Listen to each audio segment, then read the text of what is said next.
Hey guys, happy Vinayagar Chaturthi. ஊருக்கு போகிற அவசரத்தில் காலை உடச்சிக்கிட்டேன். இதில் என்ன காமெடி அப்படின்னா, ட்ரெயின் எனக்கு அப்பர் பர்த் போட்டாங்க அப்படிங்கிறதால அடிக்கடிக்கு என்னால் ஏற முடியல. ஸோ நொண்டி காலோடைய நொண்டி திருத்தணி வந்து சேர்ந்தாச்சு. நடக்க முடியல அப்படிங்கிறத என்னை பிக்கப் பண்ணி என் தம்பி ஸ்டேஷனுக்கே வந்துட்டான். அப்படியே வீட்டுக்கும் கிளம்பியாச்சு.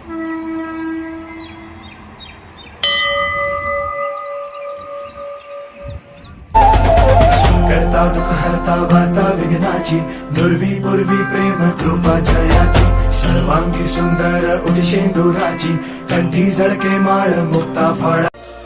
Welcome to Jurassic Park.